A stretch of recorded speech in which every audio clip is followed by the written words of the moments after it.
अंग्रेजी बोलने में इन सभी शब्दों का प्रयोग मोस्ट इम्पॉर्टेंट है। इन सभी शब्दों का प्रयोग सीखेंगे, जैसे इंस्टीड ऑफ के बजाय, सो व्हाट इफ क्या हुआ अगर, इफ पॉसिबल अगर संभव हो, बाय आस्किंग हुम किससे पूछकर, देयर इज नो नीड कोई जरूरत नहीं, फॉर फियर ऑफ की वजह से, फील लाइक मन कर रहा है। इस तरीके के कई सारे वर्ड्स हैं जिसका प्रयोग इस वीडियो में सीखेंगे। इंस्टीड ऑफ का मतलब है के बजाय, और इसका प्रयोग करते हैं subject verb instead of plus object से, और के बजाय का मतलब है कि वो काम आप करना नहीं चाहते हैं।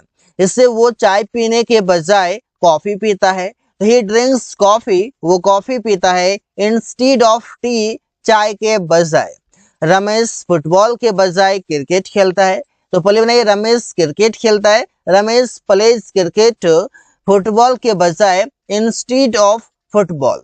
हम लोग शाम में टहलने के बजाय सुबह में टहलते हैं। We walk in the morning, हम लोग सुबह में टहलते हैं इंस्टीड ऑफ इवनिंग, शाम के बजाय। सो व्हाट इफ, इसका मतलब है तो क्या हुआ अगर, और इसका प्रयोग करते हैं कुछ इस तरीके से, सो व्हाट इफ, इसके बाद सेंटेंस लास्ट में क्वेश्चन मार्क। तो क्या हुआ अगर उसने पैसे नहीं दिया।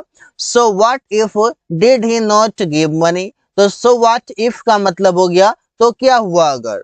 तो क्या हुआ अगर रवि बाजार नहीं गया। So what if did Ravi not go to market. तो क्या हुआ अगर वे लोग मैच नहीं जीते। So what if did they not win the match. तो जैसा भी टेंस रहेगा उसके अनुसार आप सेंटेंस लिख सकते हैं, लेकिन उस सेंटेंस से पहले आप सो व्हाट इफ का प्रयोग करेंगे। इफ पॉसिबल, और इसका मतलब है हो सके तो। इसका प्रयोग भी सेम तरीके से आप करेंगे। सेंटेंस के शुरू में इफ पॉसिबल का प्रयोग करते हैं। हो सके तो कल बाजार आना। तो कैसे होगा, if possible come to market tomorrow. हो सके तो रवि का मदद कर दीजिए। If possible help Ravi. हो सके तो अमन को पैसे दे दीजिए। If possible give money to Aman. तो इस तरीके के आप सेंटेंसेस बनाते हैं इफ पॉसिबल से। बाय आस्किंग हुम, और इसका मतलब है किससे पूछकर। अब इसका आप प्रयोग करेंगे बाय आस्किंग हुम, इसके बाद फिर सेंटेंस। अब इस सेंटेंस को बनाने के बाद आप प्रैक्टिस कर सकते हैं, क्योंकि आप प्रैक्टिस करने के बाद ही आप डेली लाइफ में बोल सकते हैं, ऑन द स्पॉट आप बोल सकते हैं, किसी से कन्वर्सेशन आप करते हैं वहां पर आप प्रयोग कर सकते हैं। लेकिन इसके लिए आपको यह सभी का अभ्यास रहना, प्रैक्टिस रहना जरूरी है। तो सेंटेंस बनाते हैं, किससे पूछकर तुमने कुर्सी तोड़ा। तो बोलेंगे बाय आस्किंग होम, किससे पूछकर। डिड, अब यहाँ पर तुमने, तो तुमने के लिए हो जाएगा यहाँ पर you. Did you break the chair, किससे पूछकर वो कार ले गया। By asking whom did he take a car, किससे पूछकर रमेश आम तोड़ा। By asking whom Ramesh break the mango. यहाँ पर ब्रेक की जगह पर आप चाहें तो प्लक भी कर सकते हैं, क्योंकि पेड़ से आम तोड़ने की बात है तो प्लक का प्रयोग कर सकते हैं। तो इस तरीके से आप सेंटेंसेस बनाते हैं। बाय आस्किंग होम मतलब किससे पूछकर। देयर इज नो नीड, इसका मतलब है कोई जरूरत नहीं। जैसे there is no need plus to plus V1 plus object होगा, मतलब नो नीड के बाद आप टू V1 का प्रयोग करेंगे। इससे वहां जाने की कोई जरूरत नहीं है। तो सेंटेंस बनाते हैं, there is no need to go there, उसे पैसे देने की कोई जरूरत नहीं है। There is no need to give him money, Anil को बुलाने की कोई जरूरत नहीं है। There is no need to call Anil. तो इस तरीके से आप बना सकते हैं। जब कोई काम करने की जरूरत नहीं हो तो वहां पर आप इन सभी स्ट्रक्चर्स और इन सभी सेंटेंसेस का प्रयोग कर सकते हैं। फॉर फियर ऑफ, और इसका मतलब है डर की वजह से। इससे सब्जेक्ट वर्ब, इसके बाद फॉर फियर ऑफ, इसके बाद वी फॉर आएगा या ऑब्जेक्ट आएगा, या फिर वी फॉर प्लस ऑब्जेक्ट भी आ सकता है। मैं ये बोलने की डर की वजह से स्टेज पर नहीं जाता हूँ। I don't go on stage for fear of speaking. For fear of speaking मतलब बोलने के डर के वजह से। रवि गिरने की डर की वजह से पहाड़ पर नहीं चढ़ता है। Ravi doesn't climb up the mountain for fear of falling. Fall का मतलब गिरना। हम लोग शिक्षक की डर की वजह से वहां नहीं जाते हैं। We don't go there for fear of teacher. तो इस तरीके के सेंटेंस आप बनाते हैं फॉर फियर ऑफ से। फील लाइक और फील लाइक का मतलब है मन कर रहा है, मन कर रहा है, दिल कर रहा है, इच्छा कर रहा है, वैसे आप बनाते हैं। इसके लिए आप subject feel like plus way for plus subject होगा। मेरा सोने का मन कर रहा है तो कैसे बनाएंगे, आई फील लाइक स्लीपिंग। अब यहाँ पर रहा है तो आप यहाँ पर इज़मार प्रयोग करने लगे, तो इज़मार आप प्रयोग नहीं करेंगे क्योंकि आप टॉपिक को देखिए कि टॉपिक का मतलब क्या है। फील लाइक का मतलब है मन कर रहा है, इच्छा कर रहा है, तो वहां पर आप इज़मार के साथ वे फॉर से कोई मतलब यहाँ पर नहीं है। रवि का घर जाने का मन कर रहा है, Ravi feels like going to house. यहाँ पर फील या वर्ब है तो सब्जेक्ट सिंगुलर आएगा तो यह फील्स से हो जाएगा। हम लोग अंग्रेजी सीखने का, हम लोगों का अंग्रेजी सीखने का मन कर रहा है, we feel like learning English, we feel like speaking English, we feel like staying there. इस तरीके से आप सेंटेंसेस बना सकते हैं कई सारे, जहां पर कोई चीज खाने का मन कर रहा हो, कोई काम करने का मन कर रहा हो, तो वहां पर आप इन सभी सेंटेंसेस और ये स्ट्रक्चर्स का प्रयोग कर सकते हैं। For the sake of, for the sake of का मतलब है के खातिर, जैसे उसने अपने बच्चों के खातिर सब कुछ की, तो सी डिड एवरीथिंग, उसने सब कुछ की। For the sake of her children, अपने बच्चे के खातिर।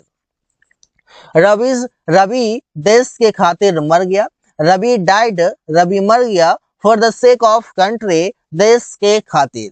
तो इस तरीके से आप सेंटेंस बनाते हैं। बाय ऑल मीन्स, इसका प्रयोग करते हैं हर प्रकार से या किसी प्रकार से, ये इसका मीनिंग है। इससे तुम्हें किसी प्रकार से यह काम पूरा करना है। You have to complete this work, तुम्हें यह काम पूरा करना है। बाय ऑल मीन्स मतलब हर तरीके से, हर प्रकार से। मुझे हर तरह से समय पर स्टेशन पहुंचना है।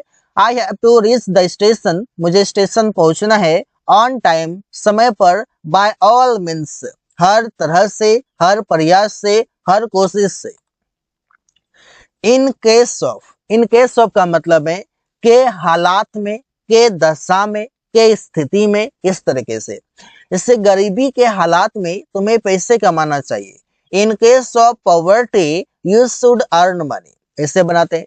आपातकालीन के हालात में गिलास तोड़ दीजिए।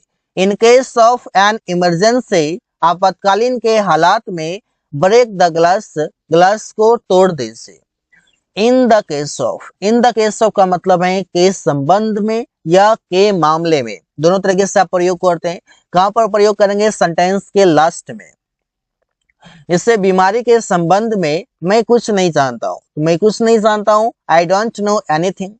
बीमारी के संबंध में in the case of disease, in the case of disease मतलब बीमारी के संबंध में। दुर्घटना के मामले में सुमन नहीं बताया। इन केस ऑफ एक्सीडेंट, दुर्घटना के संबंध में सुमन डिडंट टेल, सुमन नहीं बताया। तो इससे आप सेंटेंसेस, मैंने यहाँ पर एग्जाम्पल के लिए 2 लिया है, 3 लिया हुआ है। आप इस तरीके से कई सारे सेंटेंसेस लेकर प्रैक्टिस कर सकते हैं, क्योंकि सेंटेंस आप जितना बनाएंगे उतना आपके लिए बेहतर होगा। क्योंकि हाउ टू मेक सेंटेंसेस मैंने आपको बता दिया है, हाउ टू प्रैक्टिस मैंने आपको बता दिया है। बस आप प्रैक्टिस करिए सही दिशा में। प्रैक्टिस करने के लिए सबसे पहली बात है कि कोई भी टॉपिक पर आप सेंटेंस को बनाइए। सेंटेंस को बनाने की है तो आप कॉपी पर लिख भी सकते हैं, आप चाहें तो मन ही मन बना सकते हैं, बोलकर बना सकते हैं, और इसके बाद आप मिरर के सामने जाकर प्रैक्टिस करिए। जो भी आपने किसी भी टॉपिक पर प्रैक्टिस किया है, किसी भी टॉपिक पर आपने सेंटेंस बनाया है। और थर्ड में है कि जो भी टॉपिक आप जानते हैं अंग्रेजी में, उसको आप रिकॉर्ड करने की कोशिश कीजिए वीडियो की मदद से, ताकि आपके कॉन्फिडेंस, आपके जो हेजिटेशन है वो सभी आपका रिमूव होगा, और आप बिल्ड कर सकते हैं अपना confidence, and you can speak any time anywhere. अब जो वर्ड है वो है विद रिगार्ड टू, और इसका मतलब है के बारे में या के विषय में। जिसे उस किताब के विषय में कुछ बताओ, मतलब जो किताब नई है उसके बारे में कुछ बताओ। तो सेंटेंस बनाएंगे, टेल समथिंग, कुछ बताओ, with regard to that book, उस किताब के विषय में। मीटिंग के बारे में हम लोग कल बात कर रहे थे। वी वर टॉकिंग, हम लोग बात कर रहे थे, with regard to meeting yesterday, meeting के बारे में। यस्टरडे का मतलब है कल, बीता हुआ कल। इससे आप प्रैक्टिस करेंगे, सेंटेंस बनाएंगे। अगला जो वर्ड है वो है यहाँ पर ऑल इन ऑल, और इसका मतलब है सर्वे सर्वा या सब कुछ, ऑल इन सोल। इससे प्रधानाध्यापक स्कूल में सर्वे सर्वा होता है। द हेडमास्टर इज या the principal is all in the school. मालिक कंपनी में सब कुछ होता है, मतलब जो भी है सब कुछ वही है। तो the owner is all in the company. तो इससे आप सेंटेंसेस सुनाते हैं और प्रैक्टिस करते हैं। लिटिल बाय लिटिल इसका मतलब है धीरे धीरे, स्लोली। आप इस तरीके से बोल सकते हैं, वो धीरे धीरे उन्नति कर रहा है। ही इज प्रोग्रेसिंग, वो उन्नति कर रहा है। लिटिल बाय लिटिल, धीरे धीरे। आप लोग धीरे धीरे अंग्रेजी बोलना सीख जाओगे। You will learn to speak English, आप लोग अंग्रेजी बोलना सीख जाओगे लिटिल बाय लिटिल, धीरे धीरे। Just you can continue practice, because the more you practice, the better you learn and the better you speak. So just focus upon practice, guys, because practice makes a man perfect. That is why everybody needs practice more and more. So guys, thanks for watching. That's all for today.